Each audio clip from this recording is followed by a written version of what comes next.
Olá, meus queridos, um bom amanhecer para todos. Estou aqui mais uma vez para trazer o estudo dos hebreus, verdadeiros hebreus israelitas. Como é que vocês estão? Estão bem? Bom, é uma honra estar aqui com vocês, fazendo a vontade do nosso Pai, que é aprendendo cada vez mais sobre tudo que vem dele, que vem da parte do nosso Criador e Pai, né? Que vem do povo hebreu. Muitos de nós às vezes pensamos que não fazemos parte desse povo. Quem te disse? Quem foi que te falou que nós não fazemos parte desse povo, meus queridos? Se quando houve o dilúvio, somente 8 pessoas desceram da arca, hein? Então nós viemos sim da linhagem de Noé, tá? Dos 3 filhos de Noé, Sem, Cã e Jafé. Então, meus queridos, nós fazemos parte sim desse povo, tá? Então, nós precisamos conhecer a nossa verdadeira história. E eu tô trazendo esse estudo aqui, encontrei na internet esse site muito, muito bom. E estou trazendo aqui a terceira parte desse estudo, tá? Que possamos aprender, que possamos ter discernimento para entender, tá? Esse estudo, meus queridos, muitos também podem dizer assim, mas o que me importa saber sobre tudo isso? Importa, meus queridos, sabe por quê? Porque a gente sente que cada vez mais que a gente descobre as verdades, mais a gente se aproxima do nosso Pai, mais a gente se aproxima do nosso Criador, sabe? Porque a gente vai percebendo que a história da Bíblia, ela não é só uma história, como muitos deles dizem que é uma história figurativa, que é só romance, né? Não, meus queridos, é história mesmo com H, tá? Não é história com E, não, é com H, uma história muito verdadeira. Então hoje nós vamos dar continuidade no estudo, né? É a parte 3. E o que vai dizer agora na parte 3, né? Vamos lá, vamos começar a entender. Estou fazendo aqui a leitura deste site, claro que deixando aqui algumas opiniões minhas, né? E espero também ver a opinião de vocês aí nos comentários, tá bom? Então vamos lá, continuando a parte 3. Olha só. E Ashurum, Israel, é uma nação muito especial e com uma missão também muito especial.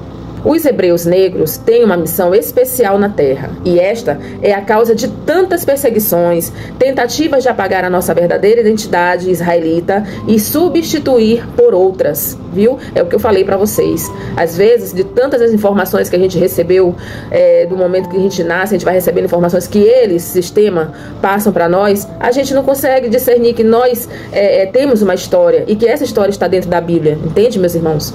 E outra coisa que eu quero dizer para vocês, muitas das vezes vocês vão ouvir eu falar a palavra negro e a palavra preto.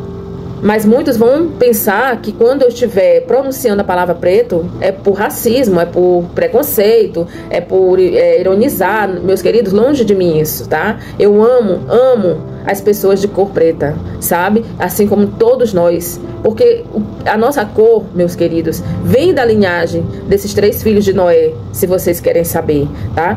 E o preto com o negro tem totalmente significados diferentes, que depois eu trago para vocês a diferença da palavra preto para negro, tá? Tem uma diferença exorbitante, viu, meus irmãos? Então, olha só, na leitura aqui está falando os hebreus negros, mas pode ser que em algum momento eu falo os hebreus pretos, mas isso de uma outra maneira, de uma outra forma, num outro estudo, eu explicarei a diferença dessas duas palavras, ok?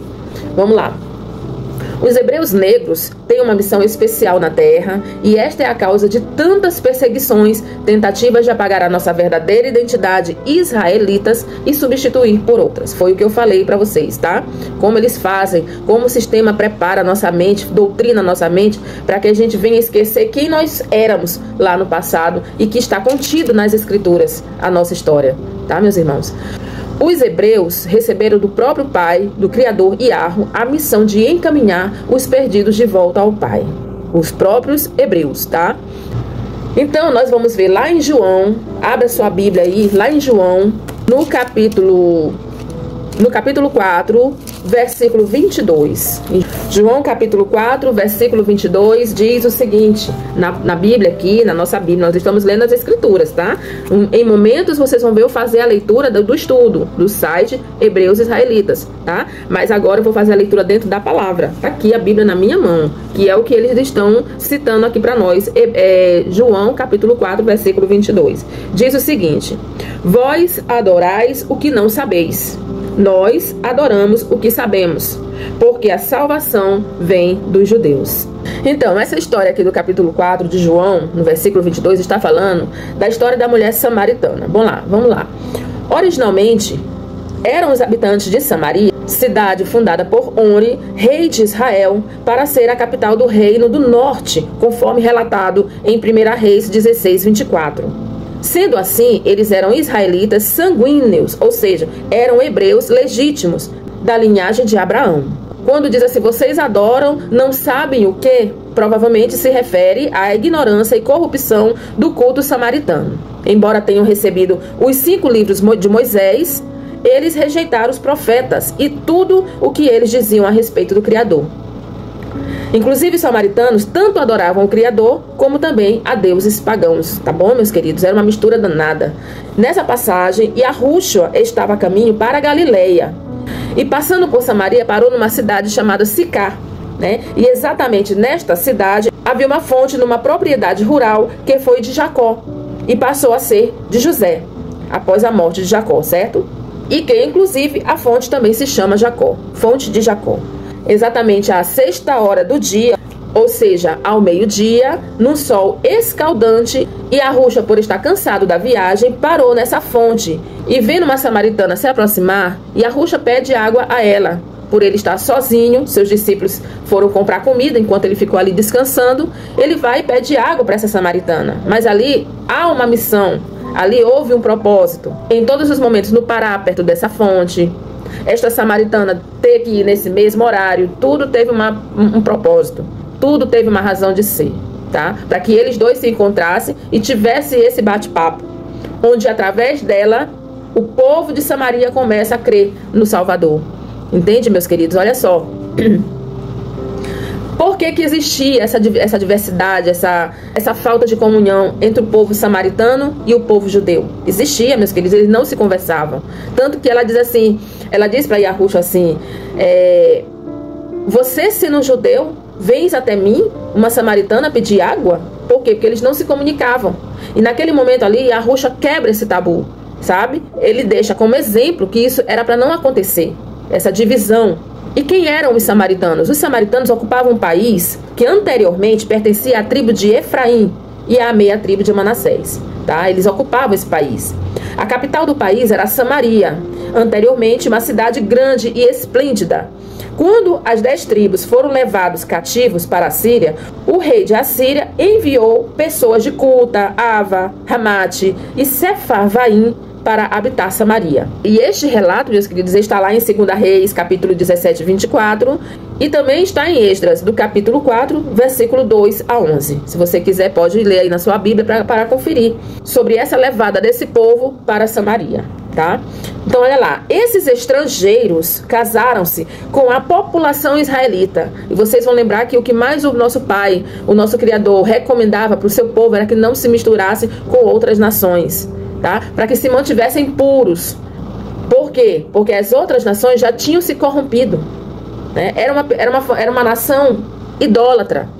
E Yahu deu essa ordem para que o povo dele não se misturasse com outras nações por conta disso, tá? Que se mantivessem puros, íntegros. Então, olha só. Esses estrangeiros casaram-se com a população israelita, que ainda estava dentro e em torno de Samaria. O pouco que restou, que ainda ficou dentro de Samaria, se juntou com o povo, com esse povo de Cuta, de Ava, de Ramate, de Sefarvaim, né? Se misturaram, se casaram. Estes samaritanos, esses estrangeiros, de primeira adoravam os ídolos das suas próprias nações, mas por terem tido de lidar com leões, ou seja, muitos morreram ao entrar em Samaria, muitos morreram por causa disso, por causa dessa idolatria. Então pensaram que era porque não tinham adorado o Criador Yahu daquele território de Samaria, né? Então, meus queridos, o rei da Síria envia um sacerdote, né, até a região de Samaria para instruir o pouco que restou dos estrangeiros na religião judaica. Vê como é que aconteceu o procedimento. Eles ficaram em Samaria com base nas instruções levadas por esse sacerdote, e o sacerdote instruiu esse povo dentro dos livros de Moisés, ou seja, aquelas leis que existem, né? Lá nos 5 livros Pentateuco, está lá todas as leis, todas as ordenanças, né? Dados pelo Pai através de Moisés, né? Então, o sacerdote instruiu esse povo com essa base da religião judaica, tá? Então, eles foram instruídos com base nos livros de Moisés, mas não se afastaram da idolatria. Ou seja, eles misturaram idolatria com judaísmo. Foi isso que aconteceu, né? E isso está relatado lá no livro de 2 Reis, capítulo 17, do 26 ao 28. Vamos fazer essa leitura aqui rapidamente, tá? Olha só o que vai dizer aqui, ó. Pelo que falaram ao rei da Assíria, dizendo: a gente que transportaste e fizeste habitar nas cidades de Samaria, não sabe o costume do Deus da terra, pelo que ele mandou leões entre ela, e eis que a matam, porquanto não sabe o culto do Deus da terra. Então o rei da Assíria mandou dizer: levai ali um dos sacerdotes que transportaste de lá, que ele vá e habite lá e lhes ensine o costume do Deus da terra. Veio, pois, um dos sacerdotes que transportaram de Samaria e habitou em Betel, e lhes ensinou como deviam temer a Iarro. Isso está na Bíblia, está relatado, tá? Então aqui é mais uma prova de que o povo, tá? É uma prova que o povo que entrou em Samaria, os estrangeiros, se misturaram com os israelitas, né? Se casaram, ali eles adotaram dois tipos de religião, idolatria com judaísmo, né? O que não convém para o nosso Criador, não é do agrado do nosso Pai. Então, por que eu fiz essa leitura? Para nós vermos por que os israelitas de Samaria casaram-se com estrangeiros e adotaram sua religião idólatra, tá? Os israelitas adotaram essa religião. Os samaritanos eram geralmente considerados mestiços e universalmente desprezados pelos judeus, tá? E universalmente, por isso que existiu essa contenda entre eles, né? Porque os israelitas que estavam ali ainda estavam puros, mas se misturaram com esses estrangeiros. Então isso ali desagradou tanto o Criador, Iarro, como o povo judeu, que era ali taxativo nas leis de Moisés, nas ordenanças do nosso Pai. Entendeu, meus irmãos? Então, olha só. Essa mulher samaritana, ela estava ali na beira do poço e ela foi pegar água ao meio-dia. Ao meio-dia. Por quê? Porque as mulheres samaritanas não eram bem vistas pela sociedade. Entende, meus queridos? Então ela foi pegar água naquela fonte, naquele horário de meio-dia, que é a sexta hora, como diz a Bíblia, é o meio-dia. E o nosso Yahushua também parou naquele momento ali para descansar, porque o sol estava muito quente, né? E ele parou ali para descansar, mas houve um propósito, tá? Então ali naquela conversa, o que eles estavam conversando? No momento que Yahushua pede água para ela diz para ele: você, sendo judeu, está pedindo água para mim, que sou uma samaritana? Porque eles não conversavam, os judeus com os samaritanos, eles não se topavam, eles não se uniam. Ali para ela foi um espanto, um judeu se referia a ela, né? Chegar e pedir, ainda mais pedindo água para ela. E teve essa conversa entre eles dois, onde ele fala, né? Lá em João, no capítulo 4, versículo 22, ele diz: vós adorais o que sabeis. Nós adoramos o que sabemos, porque a salvação vem dos judeus, tá? É essa a conversa que estão tendo lá.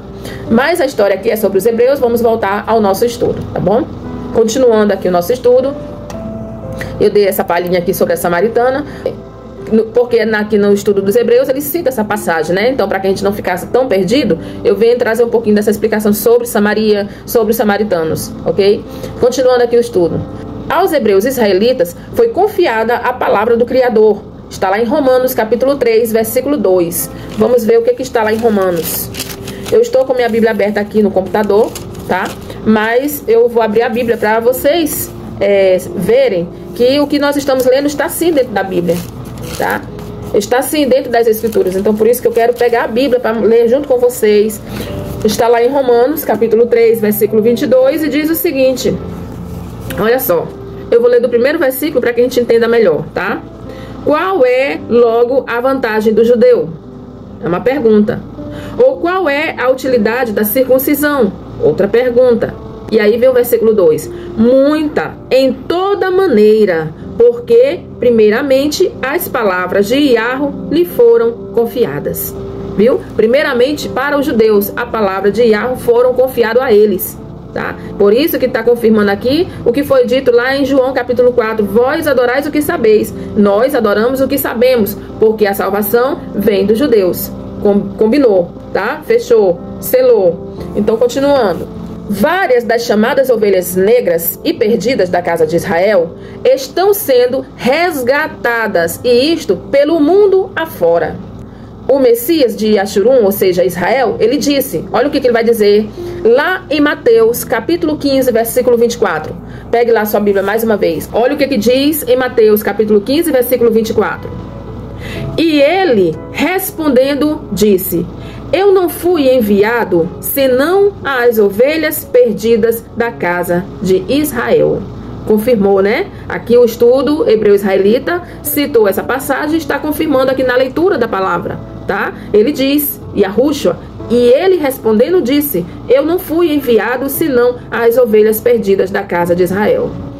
E por que será que ele disse isso, Yahushua? Se frases como essa ainda não conseguem fazer sentido para você, olha as perguntas que talvez um dia eu ou você fizemos, ainda que não tenhamos falado, né? Mas que dentro de nós talvez tenha feito esses questionamentos. Vamos ver. Olha o que diz aqui as perguntas. Por que tanta aglomeração em torno dos chamados hebreus? Por que será que no mundo inteiro é mencionado o nome de Israel? Hein? Por que será? Mais uma pergunta, meus queridos. O que os israelitas têm de tão especial? Hein? Por que o Messias foi enviado somente para os israelitas?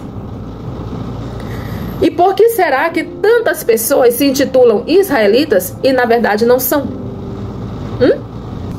Por que será que o Messias se dirige aos verdadeiros israelitas dizendo assim, lá em Apocalipse capítulo 2, versículo 9, mais uma vez, pegue sua Bíblia, vamos ver lá o que está dizendo. Olha só, capítulo 2, versículo 9 diz assim: eu sei as tuas obras e tribulação e pobreza, mas tu és rico. E a blasfêmia dos que se dizem judeus, e não o são, mas são a sinagoga de Satanás. Aqui está deixando bem claro que existe um povo que se chama judeu, mas não são. Eles estão usurpando, tá? A verdadeira história, a verdadeira herança, o verdadeiro reconhecimento do povo verdadeiro, tá? Então a gente tem que entender isso está na Bíblia. Pessoas que estão se dizendo judeus, mas que são da sinagoga de Satanás. É preciso pedir discernimento para o nosso Criador Yahweh, para que ele nos mostre essa verdade, porque muitos não querem acreditar, muitos não querem entender, tá? E muitos até nos criticam por estar falando sobre essa história, né? Mas está aqui nas Escrituras, tá? Então, ele está dizendo, por que será que o Messias se dirige aos verdadeiros israelitas e disse isso? Por que será? Né? Conheço as tuas tribulações e pobreza, apesar de que você é rico. E a blasfêmia daqueles que a si mesmos se declaram que são israelitas, judeus israelitas, mas que na verdade são da sinagoga de Hassatã, de Satanás. Apocalipse 2:9, tá? Continuando os questionamentos. Por que será que ele disse aos israelitas assim? Lá em Apocalipse capítulo 3 também, versículo 9. A gente leu o capítulo 2, agora nós vamos ler o capítulo 3, também versículo 9. O que diz no versículo 9? Por que será que ele disse aos israelitas assim? Eis que eu farei aos da sinagoga de Satanás, ou seja, aqueles judeus que a gente leu no capítulo 2, versículo 9, os judeus falsos, tá? Eis que eu falei aos da sinagoga de Satanás, aos que se dizem judeus e não são, mas mentem. Eis que eu farei que venham e adorem prostrados a teus pés e saibam que eu te amo. Eles vão se prostrar diante dos verdadeiros hebreus israelitas. Esses falsos judeus vão se prostrar, porque eles vão saber naquele grande dia, eles vão saber que o povo verdadeiro israelita, os hebreus israelitas, são amados por Yahweh. Tá, meus irmãos? Continuando os questionamentos mais ainda, por que será que os da sinagoga de Hassatã, Satanás, se intitulam israelitas, né? Que em algumas versões a gente vê judeus, a gente lê judeus, mas em outras a gente lê israelitas, tá? E que na verdade é essa a verdade, israelita, tá? Então olha só, por que será que os da sinagoga de Hassatã se intitulam israelitas, se na verdade eles não são? É mais um questionamento. Outro questionamento, quem acredita neles? Outra pergunta, por que será que os verdadeiros israelitas não têm conhecimento de sua verdadeira identidade e história? Por que será? Porque a palavra diz assim, ó, perecereis por falta de conhecimento, porque esses verdadeiros israelitas não estão buscando conhecimento, não estão buscando a verdade. Entende, meus irmãos? E é por isso que nós estamos aqui, eu e tantos outros, trazendo informações dentro do YouTube, dentro de outras plataformas, tá? Para quê? Para que as pessoas venham ter conhecimento dessas verdades. E nós estamos falando, trazendo essas histórias com a Bíblia, tá? Eu estou fazendo uma leitura de um site, mas estou trazendo também com a Bíblia, lendo a Bíblia. Eu também estou buscando ter provas dentro da Bíblia, tá bom, meus queridos? Então, olha só, em Apocalipse 2:9 diz que os verdadeiros israelitas estão atribulados e vivendo em pobreza, mas que eles são ricos. Ou seja, não deu para entender? Não dá para entender muito, né? Dá sim. Olha só, ele diz o quê? Diz que os verdadeiros israelitas estão atribulados e vivendo em pobreza, mas que eles são ricos. Vocês vão lembrar que o povo, antigamente, o povo hebreu, tá? Vamos lá buscar ali, ó, Abraão, o período de Abraão. Como Abraão foi rico, o tanto de gado, o tanto de servos, o tanto de riquezas que Abraão tinha. E quanto mais tempo foi passando, mais ele foi acumulando riquezas, e assim a sua descendência também. Entende, meus queridos? Então o povo hebreu, israelita, era sim rico, e são ricos, só que hoje, por causa da desobediência, tá? Que nós vamos ver muito mais na frente desse estudo, por causa da desobediência, hoje esse povo está vivendo em tribulação, em pobreza, em precariedade, tá? E pior ainda, nem conhece a sua história, porque não busca, porque não quer saber, não tem interesse de procurar saber a sua verdadeira origem. Infelizmente, quando a gente começa a descobrir essas coisas, meus irmãos, a gente se emociona. A gente se emociona por saber que quantas vezes você, meu irmão e minha irmã, pegou a Bíblia para ler, mas nunca se deu conta que essa história que a gente lê na Bíblia faz parte também da nossa história. Parece assim que cria um paredão, né? Um obstáculo que nos impede de nos vermos dentro das Escrituras, porque nós fazemos parte desse povo. Nós somos descendentes dele, sim. Entende, meus irmãos? Então vamos lá. Continuando o estudo aqui. Então, meus queridos, se todas essas questões giram em torno da sua mente, é sinal que está na hora, né, de você descobrir a verdade. Se você está comigo aqui, ouvindo esse estudo, ansioso para ouvir o próximo estudo, porque vão ser divididos em partes, tá? É sinal que você está interessado. E isso é bom, isso é muito bom. E você vai perceber que você não está perdendo tempo com esse estudo, tá? Porque você vai ser edificado com toda essa informação. Você vai ser edificado, meu querido e minha querida. Então, continuando aqui, um dos fatores para descobrirmos quem são os verdadeiros hebreus israelitas é descobrirmos quais são as suas características principais, de acordo com o que, meus queridos? Com as Escrituras, viu? De acordo com as Escrituras Sagradas. Olha só, em Deuteronômio, capítulo 28, 46, está escrito que seria posto um sinal, uma marca de identificação sobre os verdadeiros israelitas. Através dessa marca, não é difícil identificar quem são os verdadeiros hebreus israelitas. Mas que marca é essa, meus irmãos? Quantas vezes a gente se perguntou sobre isso? Que marca é essa, né? Que distingue os verdadeiros israelitas dos que não são? Que marca é essa? Quem tem essa marca de identificação? Quem é que tem? Vamos fazer essa leitura em Deuteronômio, capítulo 28, 46. E serão entre ti por sinal e por maravilha, como também entre a tua semente para sempre. Para sempre. E será entre ti por sinal e por maravilha, como também entre tua semente para sempre. Então, existe sim um sinal, existe sim uma marca que identifica o verdadeiro povo hebreu israelita. Existe, está na Bíblia. E nós vamos descobrir que marca é essa, tá? Então, meus queridos, todas as respostas para todos esses questionamentos que pairam no nosso coração, na nossa mente, né, estão nas Escrituras, e eu vou mostrar aqui para vocês todas essas respostas dentro das Escrituras nos próximos vídeos, tá? E todos fiquem na benevolência do nosso Pai Yahweh e na suficiência do nosso Salvador Yahushua.